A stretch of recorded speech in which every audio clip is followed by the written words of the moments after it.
While dining at an upscale restaurant, I found myself subjected to a surprising and uncomfortable confrontation initiated by my mother-in-law. As we sat at the table, she cast a dismissive glance my way, smirking and gesturing with a wave of her hand. This display of contempt left me seething with frustration, yet I managed to keep my composure. "Are you asking me to leave?" I inquired, my voice trembling with barely contained anger. I was ready to walk out when she abruptly spoke up. "Wait a minute," she interjected. "If you leave now, who will settle the bill? Hand over the money." Her tone was both arrogant and commanding. Despite the tension, I responded with a calm smile. Why should I pay for someone who is practically a stranger to me? "My name is Emma. I am 31 years old and work in an office. My husband, James, is of the same age, and for the most part, we enjoy a harmonious life together. However, the constant strain in our relationship comes from his mother's intrusive and domineering behavior. She lives nearby, which means she often drops by our home uninvited, always ready to critique everything from my cooking, which she claims isn't good enough for her son, to the way I manage our household, deeming me incompetent. Although she's aware that I work full-time, she doesn't hesitate to criticize me for not keeping an immaculate home, especially in the evenings when she visits. What's more frustrating is that she portrays a different image in front of James, making it difficult for him to see the truth of her demeanor toward me. He remains oblivious to her harshness, believing that her behavior is acceptable since he hasn't witnessed her cruelty firsthand. The situation has escalated to a point where she now possesses a key to our house, courtesy of James, further blurring the boundaries that I desperately wish to maintain.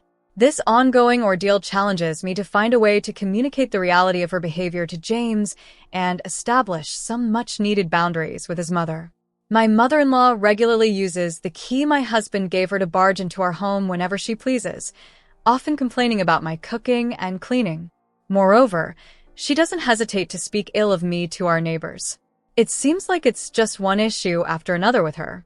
I have repeatedly expressed to my husband my desire for us to relocate further away from my in-laws. However, he has been preoccupied with a significant project at work and hasn't taken my concerns seriously. Then, a fortunate turn of events occurred. My husband received a promotion due to the success of his project, which also meant an increase in our income. With this new financial stability, he started considering the possibility of us starting a family. I agreed, but I was adamant that if we were to raise children, it needed to be in a more child-friendly environment. The current area lacked adequate play spaces for kids and was short on daycare facilities. Finally, after much discussion, my husband concurred that moving was the best decision. This decision brought me more joy than even his promotion. However, my happiness was short-lived. The very next day, my mother-in-law arrived unannounced as usual, which initially irritated me as I anticipated another round of criticism. But this visit was different. She was excited and wanted to celebrate her son's promotion by inviting him to a lavish restaurant known for its exquisite cuisine and excellent service. She mentioned, "That sounds nice. Good for you," I responded, trying to maintain politeness. "You're still not very friendly," she remarked. "Anyway, I want you to come with us. Please come." "I'll see if I can, but it might not work out," I replied, trying to keep my options open without committing. "Don't say that. We want you to come," she insisted, ignoring my hesitance. Despite previously excluding me from family outings, she now seemed eager to have me join. Her insistence was a change from her usual behavior, leaving me puzzled yet cautiously optimistic about what this could mean for our relationship. Now, surprisingly, she's extending an invitation to me and insisting she'll wait. Something definitely feels off. When I later discussed it with my husband, he mentioned that he had already agreed to accompany her, and she had taken the initiative to book the restaurant for us. "You're excited about this, right, Emma?" he inquired with a hopeful tone. I had to be honest. "Sorry, but I'm not looking forward to it. I'm concerned about the costs at such an upscale place. I'd rather you just tell them I'm busy and enjoy the evening without me," I responded. "Why are you being so negative? Plus, it's not just us. My brothers and their wives will be there too. It wouldn't be right if you didn't come and celebrate with the whole family," he urged, clearly excited about the gathering and keen for me to attend despite my reservations. It seemed like he wasn't hearing my concerns anymore, and if he was taking his mom's word over mine, I had a backup plan. I had purchased an online voice recorder to discreetly capture any mean remarks she might make at the celebration. I figured if she behaved poorly, I could play it back for my husband. If he still sided with her after that, it might be time to reconsider our marriage. Although this decision brought me a slight sense of relief, the prospect of meeting my mother-in-law at the restaurant was daunting, and I couldn't help but sigh repeatedly. I wasn't very familiar with my husband's brothers. I had only met them briefly during our wedding, and I barely knew their wives beyond exchanging polite hellos. When we arrived at the restaurant, the waiter escorted us to a large room where my mother-in-law, one of my husband's brothers, his wife, and another brother with his wife were already seated. The table was laid out with fancy dishes, setting the stage for what was supposed to be a celebratory dinner. At the upscale restaurant, confusion arose when my husband noticed there was only one seat left unoccupied. He looked puzzled, wondering if there had been a mistake with the seating. "Did the waiter mess up? I'll go check," he said, leaving the room. As soon as he exited, everyone at the table began to eat. That's when my mother-in-law stood, glaring at me with a harsh expression. "There's no seat for you. Why would I invite someone who just married into our family to our celebration? So, here's your choice. Do you want to be part of our family or leave and never come back? What's it going to be?" Without hesitation, I firmly replied, "No, I'm leaving." My mother-in-law seemed taken aback for a moment, as if she had expected me to plead for her acceptance. Instead, she threw out another challenge. "Listen, if you pay for everyone's meal here, I'll accept you as part of James's family. You must be upset about being treated like a stranger, so pay up and become family." I had already made my decision. "I told you I'm leaving. Why should I pay for someone else's family's meal?" I responded as I stood to leave.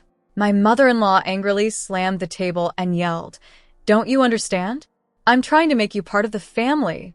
Are you okay with being the stranger? Pay up." "No, I'm fine being a stranger.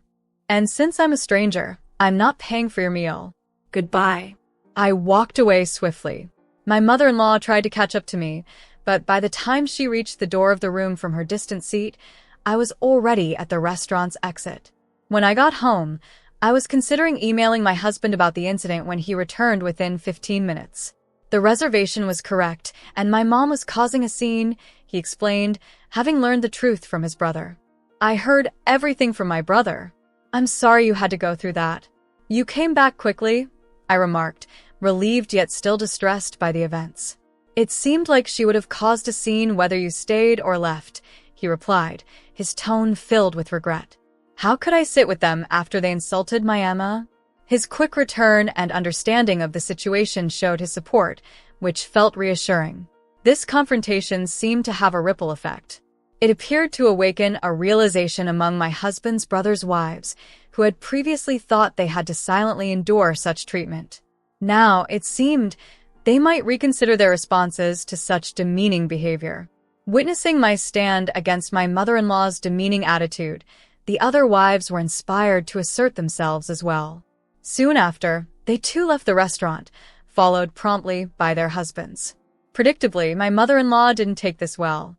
Within hours, my phone began to ring incessantly with her calls. Despite my attempts to ignore them, the constant ringing forced me to block her number. However, the quiet was short-lived. I received a call from an unknown number, and the voice on the other end introduced himself as a police officer from a nearby station. "Hi, sorry for calling so late." "Is this Emma's phone?" the officer asked. He proceeded to explain that after everyone had left the restaurant, my mother-in-law attempted to dine alone, and then insisted that I should pay the bill. When the restaurant staff refused to accommodate her request to defer payment until later, assuming I wouldn't return after leaving in anger, she found herself in a bind. The restaurant had suggested she pay with a card, but she had neither a credit card nor sufficient cash to cover the cost of everyone's meals. She tried reaching out to other family members for assistance, but no one responded. Her frustration escalated quickly. She began yelling, blaming me for the situation, and in her rage, she started destroying the restaurant's property, including expensive vases and flower pots. This commotion led the staff to call the police. Despite the officer's attempts to soothe her, she maintained her innocence and continued her tirade. The restaurant now faced not only an unpaid bill but also the aftermath of a difficult customer's outburst. Consequently, they requested someone take her home. Feeling somewhat responsible after hearing the police officer's account, my husband and I reluctantly headed back to the restaurant.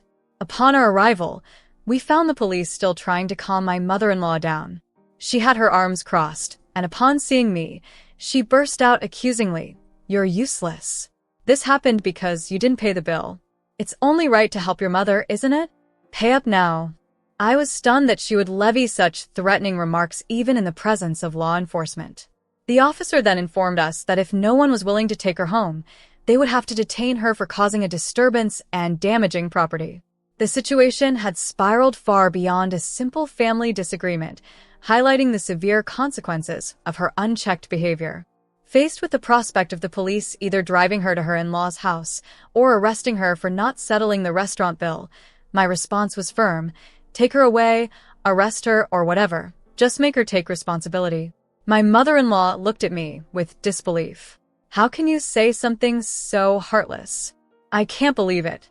Just pay the bill. It's not good to have a family member arrested," she pleaded. "I don't care. I'm not family, and I don't want to be around someone who acts crazy and causes trouble," I retorted, ready to leave the restaurant and let the authorities handle the situation. My husband, who had remained silent until now, gave me a stern look. "I know what happened to Emma was wrong, but is it worth getting arrested over?" he asked. "That's not the point," I replied, exasperated. "She's in trouble because she didn't pay the bill and caused a scene. It has nothing to do with me. Or are you saying it's my fault for not paying for 5 people's meals even though I didn't eat?" My husband didn't respond but walked past me to speak with the police and restaurant staff. I knew what he was about to do, and in a last attempt to assert my stance, I called out to him, "If you pay for her meal and bail her out, we're getting divorced. Think about that." However, he continued without a word and took out his wallet. Defeated, I sighed and left the restaurant. I walked home, packed my things, and prepared to leave. Just before the day ended, my husband returned, looking worn out. "Mom's not getting arrested.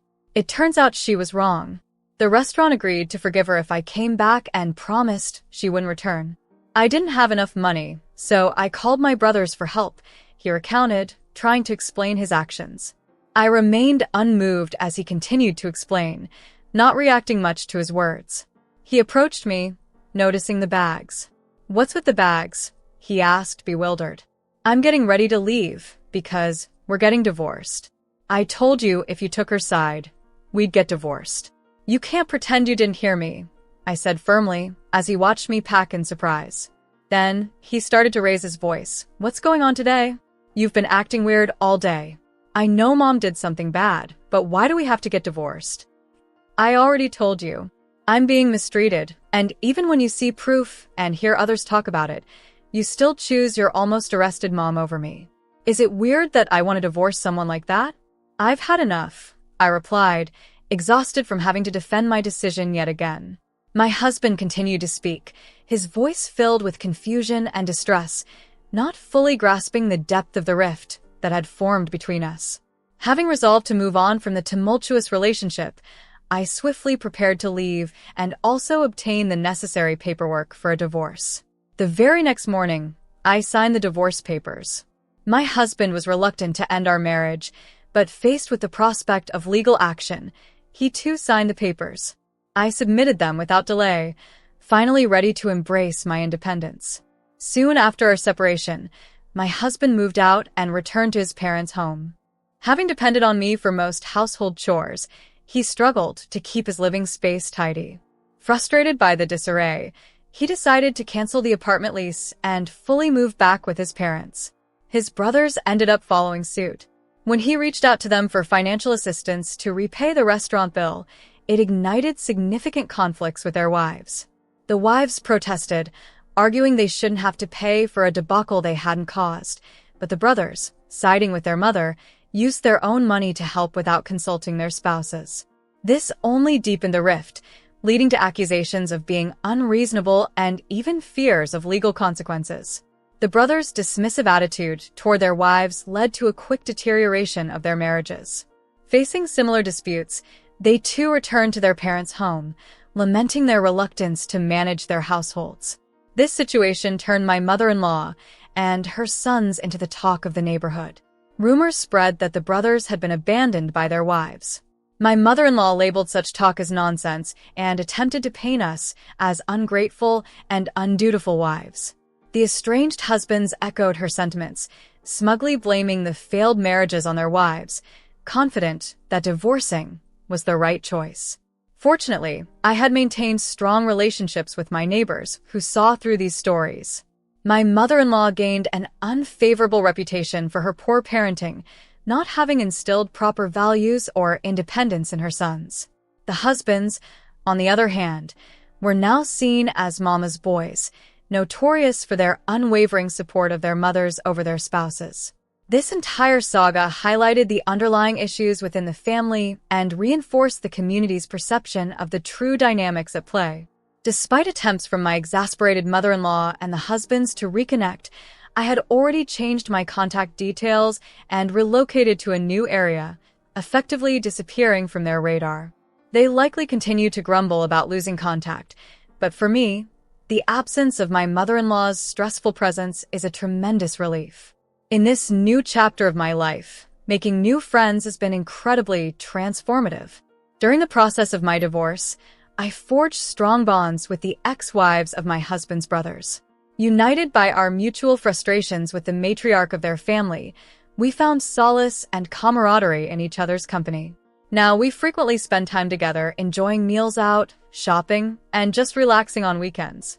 Interestingly, I might owe a nod of gratitude to my ex-husband for inadvertently introducing me to such wonderful people. It feels liberating to be free to pursue our interests without interference. The simplicity of this newfound freedom is refreshing, being able to live our lives on our terms, far removed from the negative influence of people like my former mother-in-law. I'm immensely thankful for these friendships. If not for this supportive group, I might still be navigating solitude. They've brought joy and companionship into my life, and I'm hopeful that our bonds will last a lifetime.